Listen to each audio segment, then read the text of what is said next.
We're going to be doing these roundtable discussions / lineup reviews, sort of discussing our process, talking about failed and successful lineups. And as Sheets was pointing out to us beforehand, we don't want to be results oriented. We want to be process oriented in general. Results are highly variant, and the process you have is what's the most important thing and how you build your lineups, whether that's through an optimizer, whether that's hand building. And we wanted to go through it. So want to welcome everybody in. We got Rody, we got Sheets as usual, and then we've got Mike Swift in the house and Adam Perry, a couple of guys members of True DFS, and we really appreciate having them. And we're going to go through some of the lineups. So without further ado, I'm going to start off by critiquing myself, and then you guys will have free reign to talk about it. General strategy for baseball for me is 7 games or less slate. I tend to want to have at least 2 players minimum, usually would prefer more at less than 10% ownership. And that's a big thing for me. I mean, in baseball especially, I think you want to really play the ownership game. So I'm going to share a screen of just a couple of recent lineups that I had. Okay, let's see. Let me just make sure I'm allowed to do this. For some reason, it's not letting me save it. So actually, if you don't mind, Rody, do you mind sharing yours to start off with? Because I've got to just do a couple computer things real quick to make sure this works. Actually, you know what? I've got it fixed out. You got it? Yeah, sorry about that. Okay, well, it's not allowing me to share my screen for some reason. So, Rody, what's that? I know for some reason it's not letting me do it. But the whole point is to go through everybody else's and talk through just sort of general strategy, what we're thinking when we built our lineups. You could use lineups from tonight. Just sort of go through the process of how we actually build our lineups for baseball, especially. We've done this for other stuff before, Adam. I can't remember what was it that what sport were we in when last time we did this? Do you remember? I think it was baseball last year. Oh, it was baseball last year. Yeah, okay. We're back to baseball. You don't do much with the NBA, right? I had been till maybe the second half of the season. I just couldn't take it anymore. It just gets out of control. But that's a thing yeah. So it was just too much with sitting on my computer all night. Yep. My wife wasn't going to take it. No one's going to take it. Yeah. So you gotta give up a lot of your life to do it. You really do. And the thing is, so I would play a slate every now and then. You can't play NBA that way. Right. You need to play NBA every night or not play. I agree. And that's an important point in general that I always tell people is that it's really if I take the weekend off, even coming back on Monday, I know I have to refresh myself on every single thing that happened in every game situation for the past 2 days that I wasn't paying attention. Because usually if you're in it, you're paying attention to that stuff just inherently. And it doesn't happen that way after a while. Hey, Adam, talk a little more about that. That's an interesting take.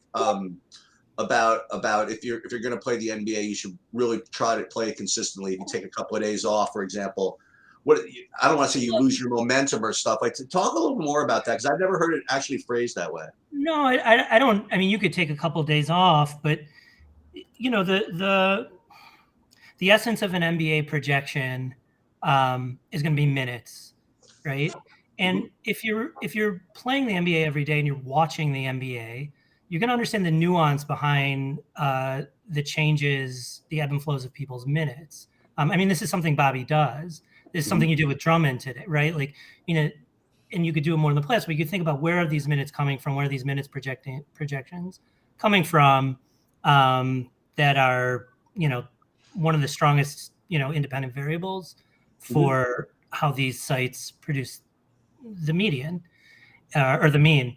So, this is something I listened to an interview with Travis Petty, who plays really well and does this. Mm-hmm. And he said the only difference is he's watching every game. And I mean, this is taking it to the extreme now, but he's very in tune with what these teams are doing and where these minutes projections are off or how rotations may or may not change. And again, that's something, you talk about all the time, but maybe don't put it that way. So if you're not watching it every day, you may not catch the when, where, and why that it's happening. So yeah, convoluted, but I agree with that. I think that's fair. I agree with that. I mean, yeah, it's maybe because the projections are the most accurate that you need to find your edge in other ways that are outside of them. And so playing every night and watching every night seems to be the way, one way to do that. Yeah, with definitely that. I agree completely about that with basketball, and I think it's probably the only sport that I feel like that is 100% true. I think you could take whatever, you could play baseball once a year and still have a chance. You know what I mean? You could do that with golf. You don't have to do that with golf. You don't have to do that with any other sport that I play anyway. Rody, are you able to try and share your screen for us? I mean, I can share one lineup. I don't have all of it. Just share one lineup, and then we'll talk through. We'll just talk through some process. I mean, there we go. How we want to display it? There we go. That's fine. Okay, so wait a minute. Let's not be results oriented here for a minute. Wait, what the hell is this? Well, it's my lowest owned Dodger. No, here's the thing. Here's the thing. I don't have any of these. The only screenshot I have of what the hell lineup actually like winning. Yeah, you're not winning. Like everything else is not a lineup. It's just like, hey, I won 100K here. Hey, I won 50K here. It's none of these are lineups. They're just. I mean, you could just go to your history on DraftKings. That would work too. Yeah, I don't know how to do that. Like it would just take clicking forever on history. to find it.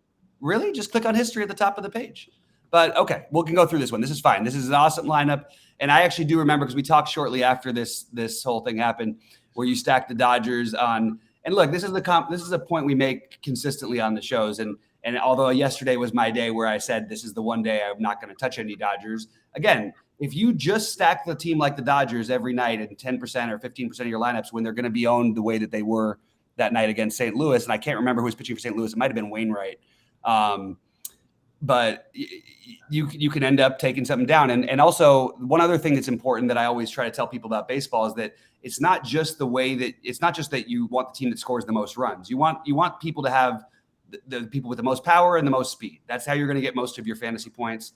And that's why the Dodgers especially stand out as a particularly good team to always stack. But this night you had nobody playing the Dodgers, which you could just argue that whenever that happens, you should always just be well overweight on the Dodgers if you're multi-entering. Correct, Rody?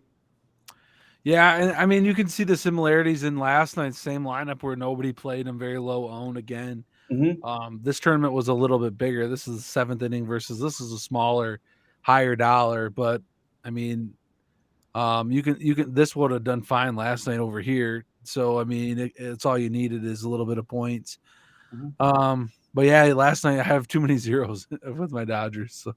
No, but that's the thing. I mean, that's the name of the game is variance. We don't want to like Sheets was saying, like we don't want to focus on the results. We want to focus on the process. Now the results are great when you hit these things, but that's how you get there is by finding these great offenses that you really like in suboptimal matchups and really taking advantage of it, which is what you did to take down that big score when you had that run where I swear you felt like you were winning a tournament every night. But it was a lot to do with that sort of mentality, playing the Dodgers when they're going to be low on. I think you had what was the other one you had? You had a big Toronto. That superstar one was Toronto, Houston. It was Toronto, Houston. Cheap Nola pitcher. Yeah, and again, you got them on nights where people weren't playing them as much, and that's just a very basic thing to most people. But not everybody knows that that's just a good way to play DFS, especially if you're multi-entering, is to stack some of these teams in suboptimal matchups. Anybody have any thoughts or questions on anything regarding these specific lineups? Like if there was one thing I would criticize, I mean, first of all, my feelings about Fried, we joked about it in the Discord and everything like that.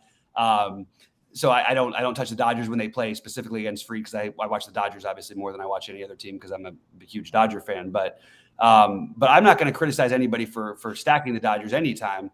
The only thing I would say is that if I was going to do it against a guy like a Fried and even a decent Atlanta bullpen behind him, I would tend to look for them as a secondary stack in those situations more often. And do you ever find yourself doing that, Rody, and you say, okay, well, I like this team, so I'm going to – but again, you got a good pitcher on the mound. I can find my 3 favorite bats from them, play those 3 bats, and then move on from there. Do you do that ever? Yeah, similar. I think looking at this lineup that didn't do as good here, you can see that I had a couple big bats here in the Colorado game. So I would do the same thing similar. I should have probably taken like, hey, I want Freeman one off or like Trey Turner. Maybe he hits a dinger, just get like the Schwarber one dinger in your stack and that nobody else does anything type thing. So yeah, I definitely agree. It's just using them as a secondary stack or or try to find him instead of a main stack just to be different, where you're getting a 7% Trey Turner or a 1% owned Freeman, which is plenty to get different. It's just plenty to get different. Yeah, so maybe you don't need to commit to the full stack all the time, and if you play that little 3-man and you happen to hit it, I mean, the guys who are going to usually be the Dodgers are a little bit of a hard team because they've got production all the way up and down the lineup. But you take a team like Washington, for example, that usually only has like 2 or 3 bats that I want, but I'll occasionally stack them fully just because I like the situation. But if they're low owned, I'm always going to take shots on Soto in a matchup where he's facing a guy like Max Scherzer who gives up a ton of home runs, but is willing to challenge hitters. And he might only give up 2 runs that game, but Soto is likely to have a home run and a double in that situation. At least, let's say, I don't know, 1 out of every 7 or 8 times when his ownership drops below a certain number, I start to feel like that's when I want to try and take those either one-off shots or little mini stacks, secondary stack shots. Anyway, this is good, Rody. And again, congrats on that great run. Hopefully you're about to duplicate it again. It's coming up on that time of year, right? We got about a month until you hit your really, really hot streak. Is that right? I mean, I would start hitting a small few right now into May, and then June was big. Yeah. All right. Well, hey, it's your time, bro. It's your time to shine here. So with that said, Rody, you can stop sharing if you want to. Mike, I'd love to see if you could just, if you don't mind trying to share a couple of your lineups, whether it's tonight. Bobby. Yeah, go ahead, Adam. Ask something or bring up a point. I'll try and be. Oh, help yourself. No, please. Yeah. The reason to not stack against Fried was that he's a kind of crafty lefty, right? He doesn't strike a lot of guys out, but he's a craftier lefty. Wouldn't that be more of a reason to full stack against him? So my argument for it is he doesn't give up. He doesn't give up any power. Right. He doesn't walk anybody. I look to stack with the pitchers who have a high walk rate, because that keeps the lineup turning over and you get more at bats for your hitters. It's pretty basic, but I don't like stacking in general, even against pitchers who get hit hard. I'll tend to use them as my secondary stacks where I'll stack against them. Even a guy like, a bad example tonight because he's getting crushed, but Odorizzi is a guy who used to have a fairly decent walk rate. Like he was one of he didn't walk many guys, but he gave up a lot of hard contact, which you're going to find with a lot of guys who have a good, who don't walk a lot of guys. They're going to end up giving up some hard contact. The thing with Fried is he does all of it. He doesn't give up hard contact. He doesn't give up home runs. And he's just really, really tough for a team, especially like the Dodgers, to hit. I mean, my friends who went to the game last night were just joking around like, yeah, we knew we were kind of hopeless going against Fried because you throw a lefty who's really, really good with their off-speed pitches in their location against the Dodgers. That's like the one Achilles heel for this Dodger lineup. And it's probably what cost them winning the World Series for the second time in a row last year, because Fried dominated us in the postseason along with the other Atlanta lefties out of the bullpen. Does that make sense, Adam? Yeah, I guess so. I guess what I was thinking, the smaller your stack, right, it gets closer to being like one-offs where you need hard contact home runs, right? I guess that's what I didn't. Right. Well, that makes sense. But so like on a 4-game slate or a 3-game slate, I could see doing it. But I'm saying that if for a guy, I mean, we're asking for you probably want, if you're going to make a 5-man stack, to have the equivalent of 3 home runs or 14 points on DraftKings from 3 of your players. That's very hard to do with a guy like Fried. Also, you can't run on him either. There's another thing that takes away. So there goes the stolen base upside. It's just there's nothing that goes along with it. Now tonight I was against stacking Tampa because Stroman keeps the ball in the ground. Stroman got crushed in the first, so Tampa's off to the races. You can be wrong. I'm going to be wrong a lot of the time. It's just a general strategy that I try to employ because I don't like trying to pick on guys who are elite at doing the exact thing that's going to suppress all of my lineups. Yeah. No, I appreciate it. And I'll move on. But I think to make it more general and not just about Max Fried, like you said, with Stillman, you think about stacking and you look at the run total, but it's how they get those runs and not just how they hit, but who's pitching. So.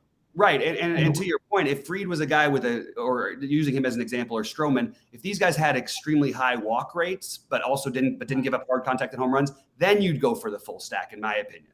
That's the way that I play anyway. I'm not saying it's right. It's what's worked for me, and it's the way that I try to play. Does that make sense to you guys? Mm-hmm. Okay. So I should have showed my Rays lineup tonight. Yeah, I know that would have been a good one. I'm in 15th in that 10K, for that $44 10K. Hey, there you go, buddy. I got a decent little one going. It's Servino could throw some freaking strikeouts. You're kind of Let me chime in here for a second. I'm going to try to make it a little simpler, right? So the way I talk about baseball lineups in GPPs, okay, and I'm going to share 3 different lineups to illustrate this point today. All right, is that if you're playing GPPs in baseball, you want to get some combination of low-owned stuff, okay? And I talk about this when I do the podcast too. Like, use your projections, whatever it is. I'll be able to tell you what the good plays are. Everybody will be able to tell you what the good plays are. That's really not a big deal, okay? But when you're building these lineups, you want to have either, one low-owned pitcher or 2 low-owned pitchers. You know what I mean? Or a low-owned stack with the chalky pitchers or whatever, when you're hand building especially, and you really want to kind of force that in. So like for me, I'll have my list of pitchers on my, using my sheets. I'll have my list of stacks using my sheets. And I'll just make sure when I'm hand building that to keep it simple, I'm not going to go chalk on top of chalk.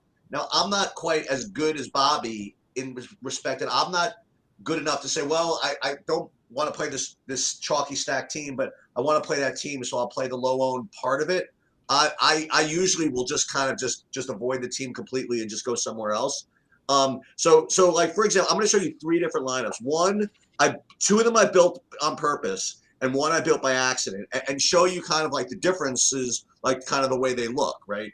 And you can tell me, where were you, Mike? You're up there, Mike. You'll be able to. I want to ask you whether this is a good lineup or a bad lineup, or for a GPP, and regardless of how many points they are. So this is. Let me share my screen. Share screen. This is an actual hand-built lineup that I made just tonight. Right now, it's winning 0, whatever it is. Okay. I don't know if you could see that. This is the problem. Here we go. Yeah. There we go. So I don't know if you could see that, but Mike, why don't you attempt to criticize this lineup? If it's worth criticizing? I mean, Rodon and Bassett, those are like 2 strong pitchers, I think. Minnesota rated to be a really good value, so I basically 5-man stacked those, and I played some really good plays. I had Springer and Gurriel coming from that Toronto game, and I have Varsho is probably the best guy from Arizona. How would you rate this type of lineup for a GPP? Well, to me, it just looks like the ownership is just insane on everybody. So even if this turns out to be a good lineup, it's going to just be everyone's winning at with those players. So you're not really taking this GPP lineup is a total lemon. Okay, I totally agree with what Mike said, and I agree with you, Sheets. Yeah, this is an embarrassment to GPP play. Okay, and that's why I sometimes need Saberson to help me with this. You know what I mean? To start generating stuff for me, because I'm not that great to find. I don't know why I thought this, but I thought for some reason I could get some low ownership out of Minnesota. But again, if it's showing up on my projections as being good plays, it's because it's showing up on everybody's projections as being good plays, and they're going to be high owned. So this is a total freaking disaster. And like you were saying, Mike, you hit it right on the head. For this to win, I mean, it's got to be perfect. You know what I mean? Because I'm battling with so many people that have some combinations of this, and this is like a perfect example, literally, of what not to do. Okay, when you're hand building lives, because you want to, if you don't have an optimizer or something helping you, need to force in low owned stuff. And you need to make those determinations. Now you compare that to something like this one. Okay, so this is another hand built one. But this one is like a little better, right? Mm-hmm. I mean, it's got this one, instead of playing Rodon and Bassett, this played Paddock. And I talked about that a little bit. I didn't even think he'd be this high on, okay? But this one is under 10%. And then I got a 5%er out of the Toronto game. I got a couple of 7%ers over there. I got a couple of low double digits. But this one is okay.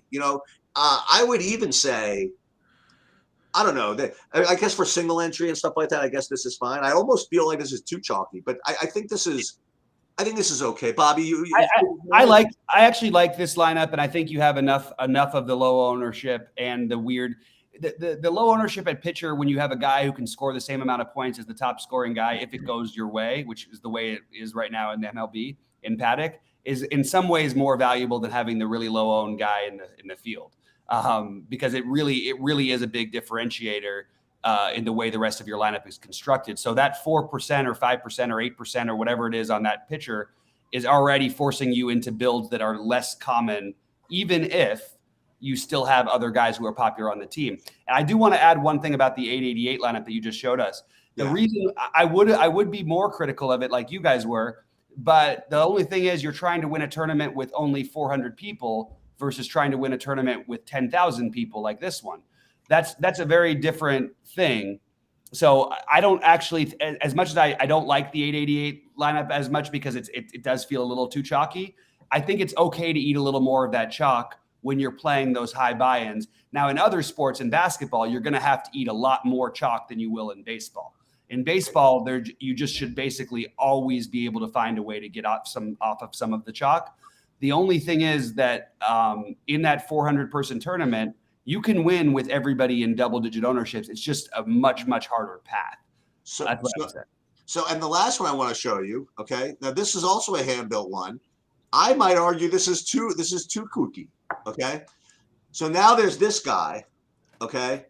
And this guy said, F Bassett, I'm going to stack freaking San Francisco.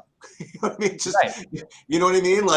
So now I'm at I got a 1% Bart, I got 6% Belt, I got 1.9% Estrada, and I still have some of these others. Now I got Boston in there or whatever, and it's still kind of Sheets 5-3, you know what I mean? Very, very clean looking, whatever it is. That looks like my lineup. But now it's Lynch also, and then now this one is only, this is the slap hitter or whatever it is. I mean, this is, what was this, 88 or something like that? 66. So yeah, so what I did for this slate is I took my stacks and I just kind of ranked them, and I said, these are the four I want to play in normal lineups. I was going to play Minnesota, Arizona, Toronto, and I even forget the fourth. There's a fourth team. And then I said, you know what? For the other ones, I'm gonna get a little bit more, kooky. And the interesting thing about the San Francisco play, and we talk about this, we don't talk about this as much this year as we usually do, Bob. Maybe we should more.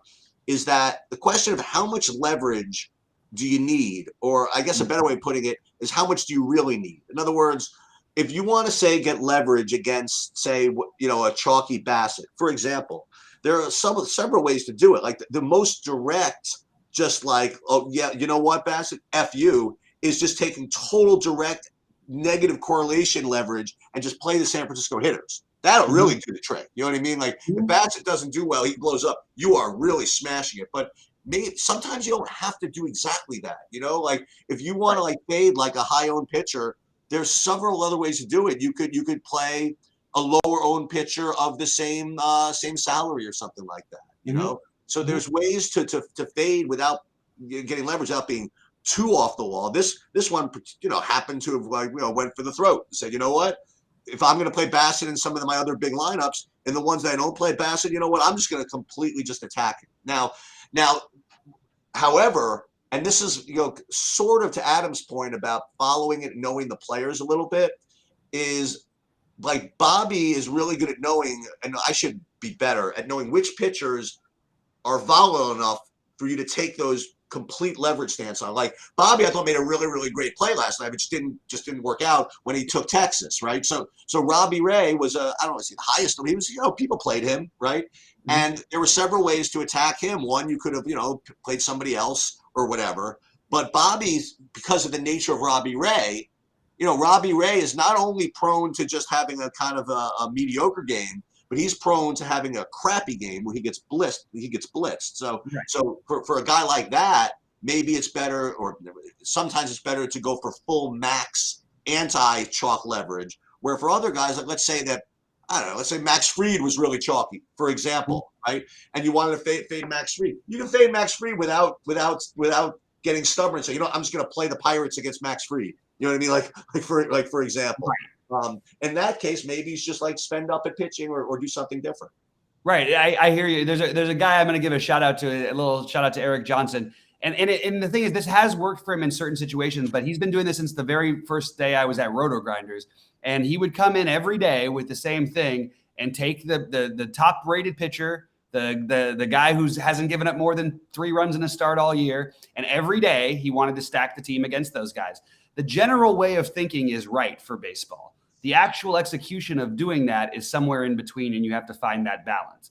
I do think Robbie Ray is the perfect example of a guy who You want to pitch when people aren't playing him. You want to take hitters against him when you get some leverage and no one's playing the hitters and people are playing Robbie Ray, because he has an extremely high walk rate. He gives up a ton of hard contact and he gives up a lot of stolen bases. What he does is he strikes a lot of people out.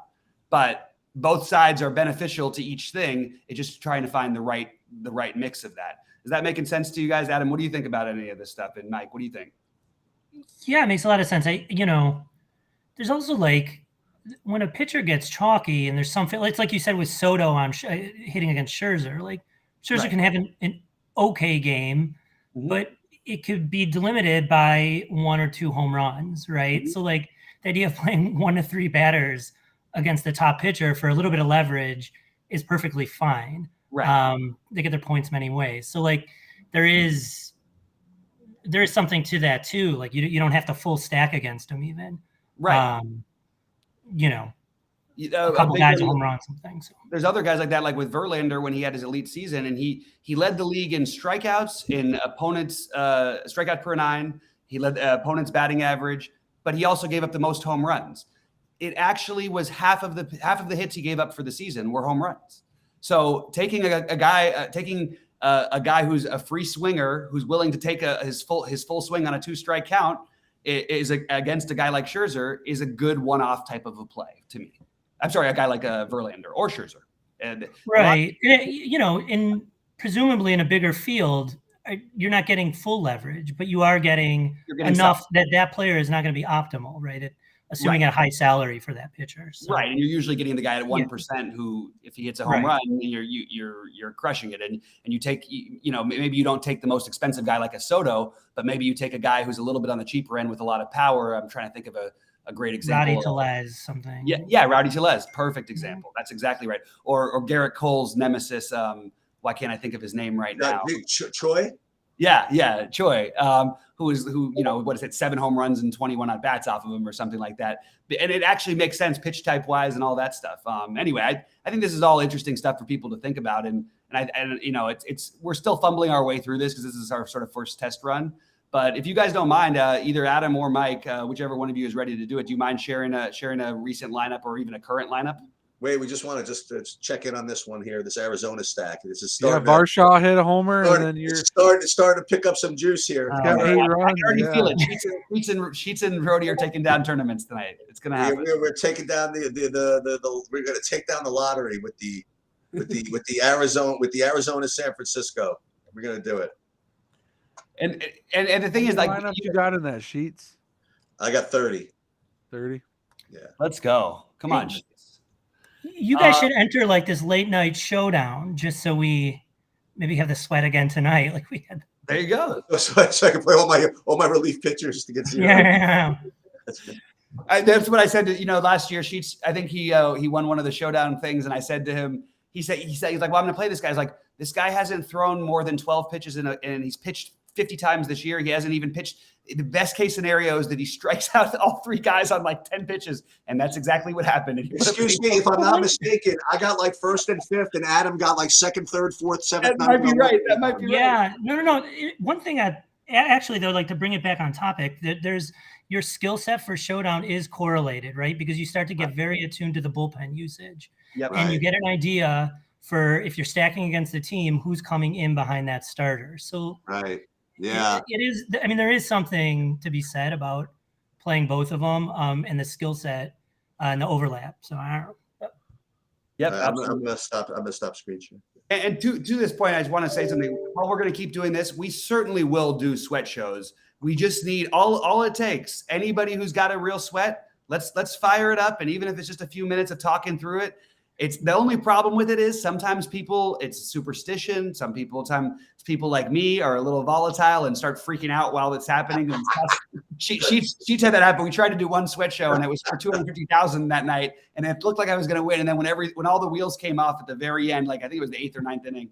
And I'm just losing my mind. I was like, Sheets, I don't know if this is good or is it really good or really bad? Like for viewers, they're either going to hate. I think you ended up deleting it. But yeah, I'm sure I did. I was. You ended up. That's when you were drinking the whole time. Yeah, I think you ended up. I was sweating. It was $250,000. A lot of money to me, man. No, but it was afterwards. You kind of like went on a rant afterwards. Oh yeah, I mean, well, yeah, but again, still the $250,000 was in my head. Anyway, let's pop up. Adam, do you mind sharing yours next? Yeah, actually, I had one up, and then I'm going to pull up tonight's too. It seems like that's like a good way to. Yeah, why not? To be. And so how do I pull it up? In the future too. This is not just made for right now. So we want this to sort of help people. Hey, I want to give you guys both little hints. Mike and Adam. This goes back to what to an old career I had. I used to, I don't know if you knew this, I used to teach the bar exam for a living. I traveled all over the country teaching the bar exam, and I was really, really good at it. I mean, I was good at taking it, but there was nobody that was better in the world than me actually showing other people how to do it, right? And the thing is that when I actually took the bar exam, I did really well. But once I started teaching it, right, what I had to do, I had to take the bar every year for the company, just so I could memorize the questions and stuff. And I would just be acing the thing. You know what I mean? Because being able to teach the stuff just put my brain in that mode of really just understanding it. Because if I had to reduce it to where anybody can understand it, then I'm really in tune with it.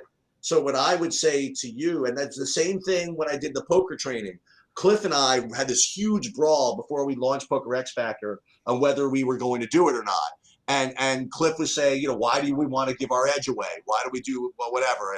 And I was like, don't worry about it. Trust me. Like, just by teaching the stuff, you're going to get better. Okay. And that's what ended up happening by me creating all those spreadsheets for poker. I mean, doing whatever. My results went through the freaking roof. You know what I mean?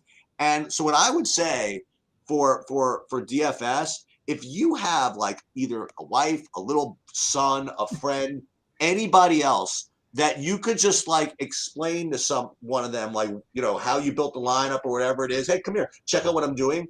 Once you can really verbalize that to where somebody doesn't know anything about anything can understand it, then you're really like Keanu Reeves in The Matrix. Right? Then you're really seeing everything kind of in slow motion. Mm-hmm. And it really, for me at least, that it really, really helps.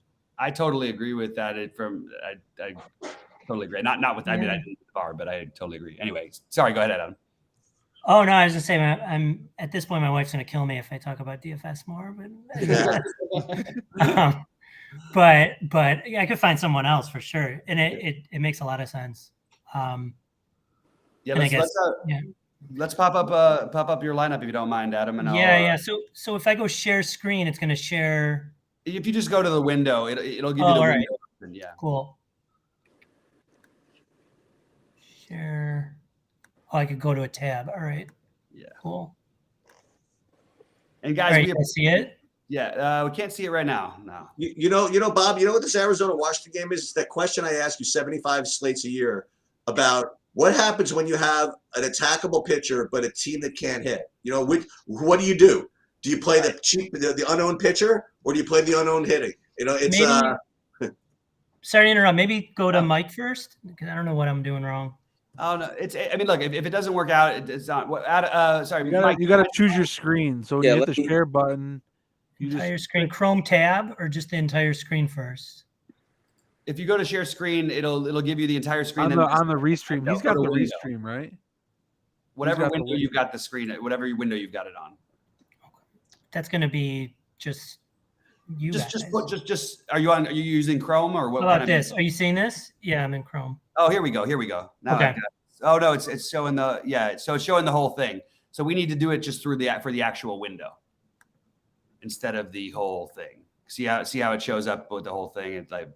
All right, let me stop for a minute so it doesn't. Fiddle around with it for a minute if you can do it. Not no big deal. Mike, do you mind? Do you have one available? I think that was when I hit it.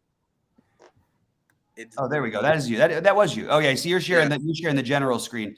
I think what you need to do is you got, instead of going to share entire screen, click the window button next to entire screen at the top where it shows you that, and it'll take you to the direct window that you want to share. So while we're figuring that out, guys, we knew it was be a little bit of a fumbling through, but it's, first of all, I'm enjoying it, and Also, I think that we're hitting on some good points. So even if we aren't able to fully share everything, we'll make sure it's better organized in the future. This is just sort of our first trial run. And I do want to make a point about how different the sports are. Like we talk about it a lot with baseball, but anybody else who's watching this stuff and thinking about NBA or things like that, you're going to have to eat a lot more of the chalk. It's chalk for a reason. The easiest things to predict in sports are NBA projections. I mean, again, they're not easy, but they're the easiest. Pitcher projections, usually, although it's changed a lot with the new modern day MLB. And that's pretty much it. Like everything else has a huge range. I can't speak to NASCAR and I can't speak to LOL. Sheets and Adam could probably speak better to it than I could. But I have no idea about those. It's kind of a shit show, but it's not that bad. I mean, if the teams win, then their projections when they win are pretty close to what they actually do when they win. LOL is a lot more so than NASCAR. Yeah, I think so. Oh, Mike, we had it there for a minute. You had it perfect a second ago. There we go. That's it. I guess the second best projected thing I would imagine it maybe like NFL running backs, maybe. Yeah, that's fair. That's fair enough. I would say quarterbacks and running backs are fairly closer. Quarterbacks, they all get 30, right? Everybody get 30. They all get the same amount anyway. So yeah. Well, maybe this is a general. I don't want to go too much, but it's related to this. I was going to ask earlier, when is the time? I mean, should we keep playing top pitchers? I mean, I tend to think we should, and hope that the field starts getting off of them. I mean, Bassett, anyone, That's a really good question, but the thing to me is like, so I want to make like one thing that we should make clear is that it's not like every top pitcher has been failing all season. I want to make and there are pitchers who are aces who actually have they have the leash. You know what I mean? Like Charlie Morton coming into the first game of the season is going to have the same relative leash, which is 90 to 110 pitches that he always has. You know what I mean? Guys like that. The young guys and the old guys tend to go the other direction. For some reason, Morton always sort of finds it, somewhere in that range. I think we do want to try to find value pitchers with high strikeout upside. But I always feel that way. Like McClanahan yesterday was a great example of that. So those kind of guys we always want to play. But in terms of spending all the way up for pitchers, I want to do it. And sometimes I want to do it just for the safety. But like Carlos Rodon is absolutely crushed it. I don't even know what he's doing tonight. I can kind of see it on the screen right there. He's rolling. Yeah, he's putting up monster numbers that you're going to have a hard time winning a tournament without him. And even the safety of getting just a combined, which is crazy. It used to be, I want a safety net of 40 for my pitchers or 45. Now it's like you want the safety net of 30. You know what I mean? Because you can win it with your bats and you don't need to differentiate on pitching. However, if you have a guy like McClanahan or a guy who has a high K upside, a guy's coming up from the minors who threw 90 pitches in his last minor league outing, those are the kind of guys we want to take chances on. But I tend to agree that we should continue paying up for pitching where it makes sense, but it doesn't always make sense just to pay up because the guy's a good pitcher. Like even Kershaw it's funny because Kershaw had the greatest game you could have basically, and they didn't even let him finish it. He threw 80 pitches, which sort of proved all the points right of why you shouldn't play Kershaw on opening day. Coming off of an injury where he's going to be limited, but he just happened to be absolutely perfect, literally, in his 7 innings and strike out 13 guys. So that's actually an argument for why you shouldn't play Kershaw, in my opinion, in that spot versus why you should. Anyway, it's one that we're going to have to keep figuring out because the game of baseball is changing. Anyway, let's talk about Adam's lineup a little bit. So let's go through it. I'm trying to read everything here. You've got the low-owned Giants, which are awesome. I love to see that. Well, hang on. Let's not let them off the hook. So what was your process? How did you come to this? Oh, Mike, we lost your voice here for some reason. You're muted or something. There I think we were muted or something. I am muted. Okay, is that better? Yeah. So what I was going to say is before we what was your process in coming up with this line? Okay, so for me, I'm very reliant on SaberSim. My knowledge in baseball is very superficial outside of the Giants, my team. So, so why did you just stack the Giants? You could be a hero. This is actually the first time I played them this year, just because I'm a pessimistic fan. I think I like it. Okay. But yeah. So I kind of just ran the Saber Sim for it, and I didn't have a ton of time. This is the first time. This is the contest I don't usually enter, the mini max. I only put 20 lineups in, and so because this is a it's 150 max, but it's only probably a couple hundred people can max this out. I kind of wanted to see kind of how Saber Sim settings and it was giving me a lot of giants. I limited it a little bit, but I still let it run, and kind of just ran from there. And something was also screwed up for me today, where I'm not sure, was there supposed to be like a doubleheader or something in Tampa Bay? I had like a bunch of postponed players, and it screwed up a ton of my lineup. So pretty much the only one's viable on here. Well, you know what? Then let's have some fun. Do you have Saber Sim open where I could see the build and the build settings? Right. Yeah. Let me see if I could do that. Let's see.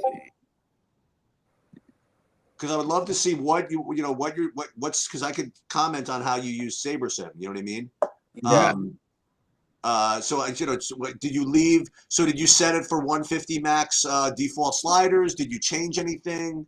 Default slide, and yeah, but I let it. I don't really mess with it too much. I usually kind of go in and put in some groups or things like that. But you didn't do this one, right? Did not do that today. And so now just so you know, I can't see your screen. I see black screen. Is that what everybody else sees? Yeah, I've seen the black screen as well. Hold on 1 second. I think he paused the. Yeah, paused it. Take your time, Mike. We're all just this is for us to just talk. We don't need to worry about the pressure of time or anything. Yeah. All right. So if I zoom this, yeah, perfect. Okay, so go back to the build. The the second tab. Okay.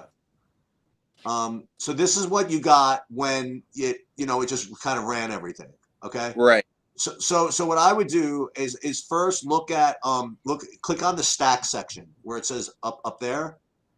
Okay, so what you got was 5 threes, 5 twos, 4 fours, 4 2 twos. I look at this before I even look at see who you have, right? Mm-hmm. And at this point, I suppose you didn't make any changes at this point. Did not. Okay, so now go to teams. Click teams. So now you're getting 70% San Francisco. And I told you, by the way, if you guys play Saber Sim, this is what you're going to get. You're going to get max leverage crap. You know what I mean? And whether you like it or not, that when you rank them by, you see that Saber score thing on the top right, Mike? Right. So, like, for example, like Bobby, like change that from Saber score to projected score, and you'll see like the total difference. Like now is where you get all the chalk, right? Now is where you get, all that stuff. So now go back to Saber score where you were before. Okay. And so did you like immediately at this point just throw it in, or did you say, whoa, I don't need 70% San Francisco, I got a trim? I would have generally done, but because this is kind of a one-off for me to try this contest, I just let it ride. Okay. Mm-hmm. And there's some certain degree of wisdom to that. But what some people will do, like especially if you're a pessimistic San Francisco fan, right? I might say, oh, I don't need 70% San Francisco, and maybe you don't need it because again, when we're talking about double leverage, I mean, you're gonna be like 700% over the field, right? If you're like 70% San Francisco, right? So what you could do, like I said, if you go back into the stack section where the team section where you were, okay, right? So instead, let's say you went under max exposure, you just typed 30, like over that, for example. Let's just say 40 or something like that. And then like click anywhere else. So now what it'll do, now it redoes everything for you. And now you want triple max leverage. Now you're getting, okay, you didn't want your San Francisco leverage, serves you right. I'm gonna give you Mets double leverage now also. So now you're gonna get Mets and San Francisco. So I'm just telling you that if you're gonna use Saber Sim like this, this is the type of variance that you are going to get, especially when you play 150 max, because at 150 max, this is what it's set to. It's set to the max settings of lineups that you would never play yourself. Okay? That's basically the reality of it. Okay. Now go back to players and go to pitchers. Let me see what your settings look like there. The settings. So you ended up getting exposure. What is that? 55% Rodon. Right. Oh, they really jammed in like 40% Dunning here, huh? Interesting. And okay, great. So when you're playing the 150 max, you use SaberSim. You tell me you didn't make any changes, and I certainly don't have any issues with that. You know what I mean? Like if you're gonna, and especially if you don't have experience playing 150 max, one thing that SaberSim will do for you is make those is take away some of those groups. You know what I mean? That take away the need to play some of those groups. But again, that doesn't mean that that you have to play 70% San Francisco, because remember, you have a risk tolerance to consider also, right? And maybe you don't feel like having 70% for San Francisco. I don't think you throw away that much money, right? Clicking that to 40. You know what I mean? I don't think you click away that much much equity throwing that away to 40. Right. And sometimes what I would do is I would, not that you need to know everything about baseball, but I would, especially with the pitchers, just double check if you're going to do SaberSim that you don't have some pitcher that has been announced like a pitch count. You know what I mean? Yep. Pitch limit. Or sometimes, like the other day, they were giving me like 30% of like the Tampa opener. You know what I mean? Because he was listed as a starter. So they ran Sims, and some results had him with like 15 fantasy points. But the reality is he was only going to pitch one inning. So that's another thing you could double check. Especially when you're running 150 on SaberSim, and also especially when you're running the 150 max, is just make sure that the pitchers that they give you are pitchers who are actually starting. You know what I mean? And that's one kind of like sanity check that you can do with SaberSim to make your life a little bit saner.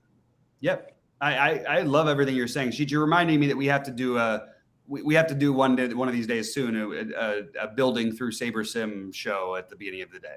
Yeah. Because this is really, really good stuff, I think. Mike, I was gonna do that today. That's where I was headed today, and then I just kind of ran out of steam. That's all right. We'll find we'll find a time to do it. Mike, is all this stuff making sense to you? Yeah. Yeah. That's awesome. And what I also generally do is, when I can watch all the content throughout the day, and I probably limit this pictures to maybe 4 or 5 guys, and I wouldn't just let it ride like I had to today. I was running short on time, but yeah. No, that makes a lot of sense. I think but I like that the process, is there any questions or any thoughts you have, Mike? Anything that we can help you out, or do you have any questions about or ideas or things that we haven't really talked about that you might want to throw out there? Yeah, I generally play single entries. So I generally play the low value, like $1, $2, $5, $12 single entries. And I wasn't sure kind of the process of that. Like, I've been running it where I have a unique lineup in each one versus one lineup, and kind of letting that goes. Like, what's your stance on that? So in terms of like this, so in general, the basic rule is try to, in the single entries, which I think, well, in terms of what you should be playing, like if, let's say for argument's sake, you're playing $100 a day. The tournaments with thousands of people, 1,000 people or more, should be dedicated to 30 of those dollars, not 70 like most people do, in my opinion. I think you want to try to find some single entries. You want to find some 3-entry maxes. You want to find some smaller buy-ins with realistic fields that you can actually compete in, rather than trying to win in the tournament with 10,000 people, because that's going to be a much harder road to go. That's the first thing. The other part is in terms of what you're, no, actually, I don't want to say the other part. Can you? Well, let me tell you what he's getting at. Yeah. Is if he's going to play, say, 3 single entry tournaments, would you recommend him playing the same lineup in all 3, or 3 unique lineups in all 3, or like kind of close to the same lineup in all 3? Or, you build, say, X amount of lineups. Do you play all of them in the lottery? Do you play some of them? Or are you real stickler and only play lotteries in the lottery and 3 max in the 3 max and single entry in the single entry? I would try to go, if I would, let's just say you were playing 3, I would want crossover in at least 2 of those 3. I'm okay with 2 of them being unique, but I would want crossover on 2 of those 3 single entries. The way I always look at it is with 5, if there's 5, because I often play 5, either single entry or large buy-in combined things. I don't want 5 different stacks, 5 different groups of pitchers. I want generally a max of 5 pitchers on a 2-pitcher site, a max of 3 pitchers on a 1-pitcher site, and I want to have the same stack in at least 3 of the same stack or secondary stack. So either a 5, somewhere between a 3 and a 5 man for 3 of those 5 lineups. So I would want to commit hard, because I do think trying to get the actual lineups right, getting the stack right and saying, hey, I picked this so-and-so and they scored 15 runs, but my guys didn't do anything. That's going to happen a lot. You want to try to get as much of that as you can, especially if it's a thing you feel strong about. But it really is how strong you feel about it on that particular day. Sheets, does that make enough sense to you? Yeah, it does. I had another question for you, Mike, because again, not to turn this into a whole SaberSim thing, but do you play on FanDuel or no? No, I'm only DraftKings right now. Because I was going to say that the other thing to keep a lookout for with SaberSim, some days, and it happens on FanDuel more than DraftKings, but it can happen on DraftKings too if you get the algorithm in a bad mood. You'll and that's the best way I can describe it. Is you'll get lineups that leave just pornographic amounts of money on the table, and it'll drive you bananas. And the reason why, just so you know, the reason why that happens is this: when you have it set for 150 max or whatever it is, that's usually setting for a real heavy degree of correlation, right? That they want you to get 5 threes or 4 fours in FanDuel or whatever it is. So what that will do is it'll say, let's say it gives you you like the Mets or something like that, if it likes the Mets stack, it'll give you 4 Mets, and in the last slot, okay, let's say they have 5,700 available, okay, for the last slot. Mike Trout very well might be available at 5,700, but there'll be a 2K guy on the Mets that makes a 5-man stack that SaberSim will prefer. You know what I mean?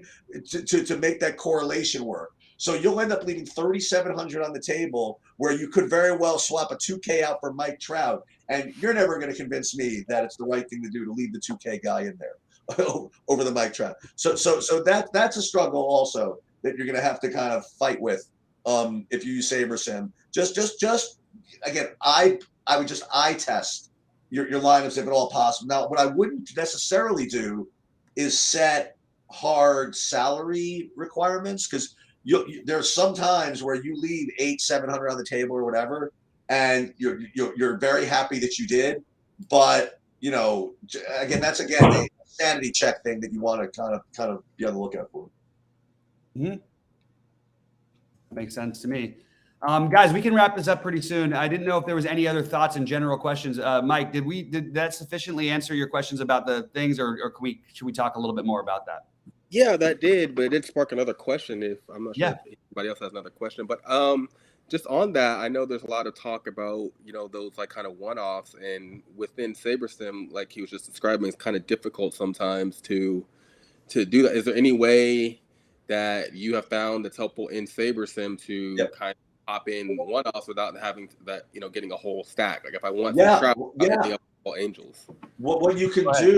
What you can do is within the stacks tab, you can limit the amount of 5 threes, or you limit the amount of 5 twos and things like that. And you can limit them within each individual team and things like that. So if you don't like that, you don't like the results, you can certainly tweak them in that way. And again, the beauty of it is when you make those little adjustments, the lineups rebuild for you immediately.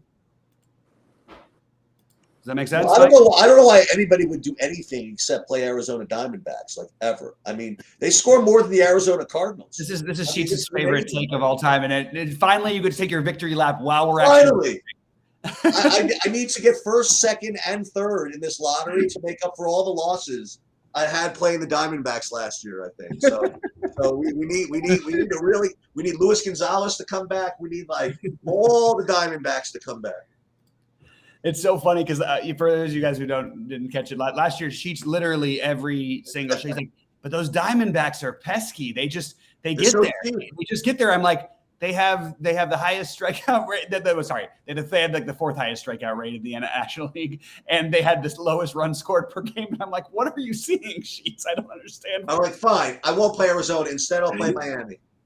those are my two things: either Arizona or Miami or Detroit. Detroit was a good one every year, right? But I do think, especially for baseball, I think that this SaberSim tool is like incredibly valuable in terms of that getting contrarian, because I actually don't even necessarily agree with your point, Cheats, that leaving the 2K guy in over Trout is the right thing to do. I actually think that you could make a very strong argument that overall in the long run, you're going to make more money in tournaments by actually going the other way. But it's open for discussion. It's very hard to track that exact, thing, obviously.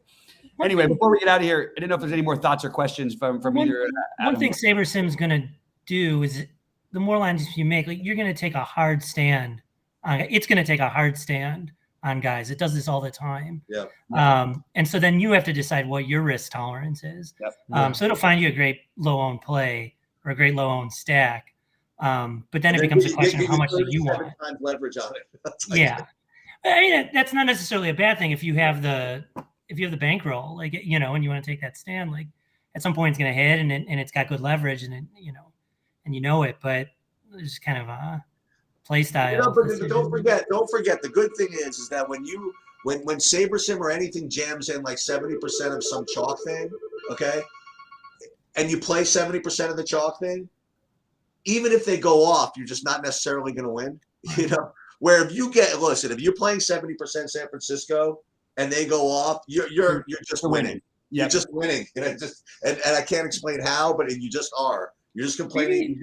And you know what? You have to visualize this, especially Mike. I don't know how, especially when you're play these lottery tournaments. The best way to visualize ownership really is just looking at that lobby. When you have something like that, and the difference between how much you move up in the standings when you get a single out of a 0.1% owned guy, as opposed to like a triple out of like a 30% owned guy, when you go literally from like 800th to like 90th sometimes, with the low owned guy. And sometimes like, oh, I'm so psyched. Alvarez hit his third home run of the day. Where am I going? I moved from 30th to 26th. What the hell? You know what I mean? And that's the best way to kind of visualize the way ownership happens, because you're just fighting against less people, and your home run just goes whoosh, like just by everybody.